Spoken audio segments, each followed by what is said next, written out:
ಧರ್ಮಸ್ಥಳ ಬುರುಡೆ ಪ್ರಕರಣಕ್ಕೆ ಟ್ವಿಸ್ಟ್ ಕೊಟ್ಟಿದೆ ಕೋರ್ಟ್. ಇನ್ನು ಬುರುಡೆ ಆರೋಪಿಗಳನ್ನ ಬಂಧನ ಮಾಡದಂತೆ ಹೈಕೋರ್ಟ್ ಆದೇಶವನ್ನು ಕೂಡ ನೀಡಲಾಗಿರುವಂತದ್ದು.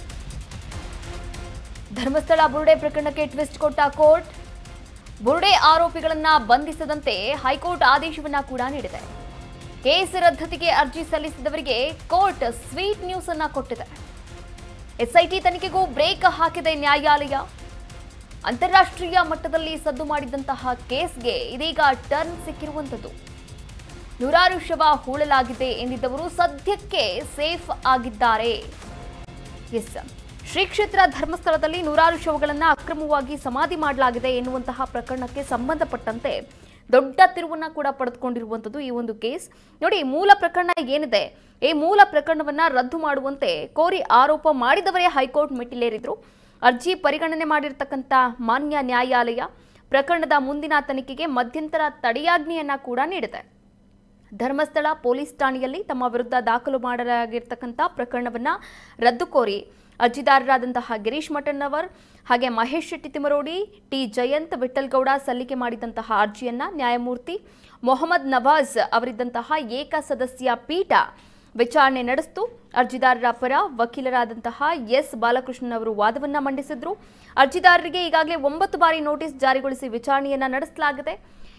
ಸದ್ಯಕ್ಕೆ ನೂರಾರು ಶವ ಹೂಳಲಾಗಿದೆ ಎಂದಿದ್ದವರು ಸದ್ಯಕ್ಕೆ ಮಾತ್ರ ಸೇಫ್ ಆಗಿದ್ದಾರೆ.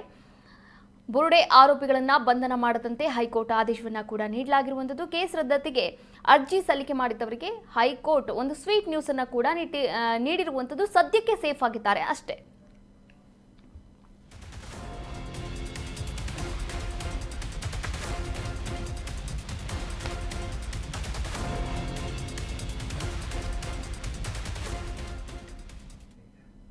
ಇದೇ ಧರ್ಮಸ್ಥಳ ಪ್ರಕರಣಕ್ಕೆ ಸಂಬಂಧಪಟ್ಟಂತೆ ವ್ಯಕ್ತಿ, ಕುಟುಂಬ, ಸಂಸ್ಥೆಗೆ ಡ್ಯಾಮೇಜ್ ಮಾಡಿದ್ದಾರೆ ಅಂತ ವಿಧಾನಸೌಧದಲ್ಲಿ ಡಿಸಿಎಂ ಡಿಕೆ ಶಿವಕುಮಾರ್ ಹೇಳಿಕೆಯನ್ನ ನೀಡಿದ್ದಾರೆ.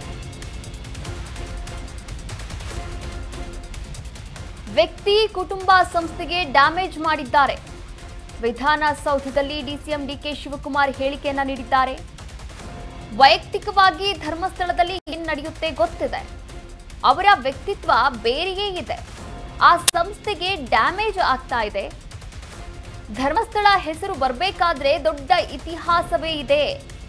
ಅಪರಾಧ ಮಾಡಿದಾಗ ತಪ್ಪು ಆಗಿದ್ರೆ ಕ್ಷಮೆ ಕೇಳೋಕೆ ದೇಶದ ಕಾನೂನಿನಲ್ಲಿ ಅವಕಾಶ ಇದೆಯಾ ನನಗೆ ಗೊತ್ತಿಲ್ಲ.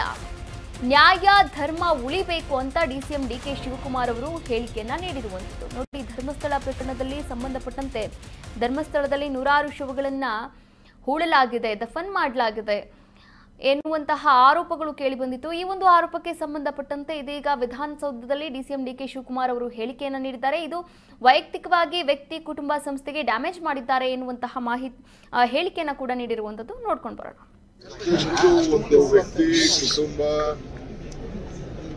ಸಂಸ್ಥೆ ಡ್ಯಾಮೇಜ್ ಮಾಡಕ್ ಸಾಧ್ಯ, ಡ್ಯಾಮೇಜ್ ಮಾಡಿದ್ದಾರೆ. ಈಗ ನಾನು ನನಗೆ ತಿಳಿದಂತ ನನಗಿರೋ ಸರ್ಕಾರಿ ಮಾಹಿತಿ ಬಗ್ಗೆ ನಾನು ಮಾತಾಡಲಿಲ್ಲ. ಆಸ್ ಎ ಪರ್ಸನಲ್ ನನಗೆ ಗೊತ್ತಿರುವಂತ ವಿಚಾರ, ಧರ್ಮಸ್ಥಳದಲ್ಲಿ ಏನು ನಡೀತಾ ಇದೆ, ಅವರ ಯಾವ ಸಂಪ್ರದಾಯದಲ್ಲಿ ಬೆಳೆದಿದ್ದಾರೆ, ಅವರ ಪದ್ಧತಿ ಏನು, ಇದೆಲ್ಲ ನಾನು ನನ್ನದೇ ಆದಂಥ ಅನೇಕ ಅನುಭವದಿಂದ ನಾನು ಮಾತಾಡಿದ್ದೀನಿ. ಯಾಕೆಂದ್ರೆ ಅವರ ವ್ಯಕ್ತಿತ್ವನೇ ಬೇರೆ. ಸೊ ಆ ಸಂಸ್ಥೆಗೆ ಡ್ಯಾಮೇಜ್ ಆಗ್ತಾ ಇರುತ್ತಲ್ಲ ಅನ್ನೋದು ನಮ್ಗೆ ಬಹಳ. ಯಾಕೆಂದ್ರೆ ಧರ್ಮಸ್ಥಳ ಅಂತ ಹೆಸರು ಬರ್ಬೇಕಾದ್ರೆ ಅದಕ್ಕೆ ಮಂಜುನಾಥ ಮಾತು ಬಿಡಲ್ಲ. ಮಂಜುನಾಥ ಕಾಸು ಬಿಡದ ತಿಮ್ಮಪ್ಪ. ಅರ್ಕೆ ಅಲ್ಲಿ ಕಟ್ಕೊಂಡ್ರೆ ಕಾಸು ಬಿಡಂಗಿಲ್ಲ, ಇಲ್ಲಿ ಮಾತು ಕೊಟ್ರೆ ತಪ್ಪಂಗಿಲ್ಲ. ಆ ಪದ್ಧತಿಯಲ್ಲಿ ನಡ್ಕೊಂಡು ಹೋಗ್ತಾ ಇದ್ರಲ್ಲಿ ಯಾವುದೂ ಸಮಸ್ಯೆ ಇಲ್ಲ ಅಂತ ನನ್ನ ನಂಬಿಕೆ. ಇಂಟರ್ನಲ್ ಫೈಟ್ ಅನ್ನೋದು ಕೂಡ ಇವತ್ತು ಐ ಸ್ಟ್ಯಾಂಡ್ ಬೈ ಇಟ್. ಅದಕ್ಕೆ ಬೇಕಾದಷ್ಟು ಸ್ಟೇಟ್ಮೆಂಟ್ಗಳು, ಮಾತುಗಳು ಬಿಜೆಪಿ ಲೀಡರ್ಸ್ಗಳಿದೆ ಅಂತ ತಿಳಿಸಿದೆ. ಈಗ ಸಾವಿರ ಕೋರ್ಟ್ಗೆ ಅವರು ಅರ್ಜಿ ಹಾಕೊಂಡಿರ್ಬೋದು. ನೀವು ಏನಾದ್ರು ಒಂದು ಅಪರಾಧ ಮಾಡಬೇಕು, ನಾವು ಅದನ್ನ ನಾನು ತಪ್ಪಾಗೋಯ್ತು ಅಂತ ಕ್ಷಮಿಸಕ್ಕಂತೂ ಈ ದೇಶದ ಕಾನೂನಲ್ಲಿ ಅವಕಾಶ ಇದೆಯೋ ಇಲ್ಲೋ ಅನ್ನೋದು ನೀವೆಲ್ಲ ವಿಮರ್ಶೆ ಮಾಡ್ತಾರೆ. So the law has to take its own course.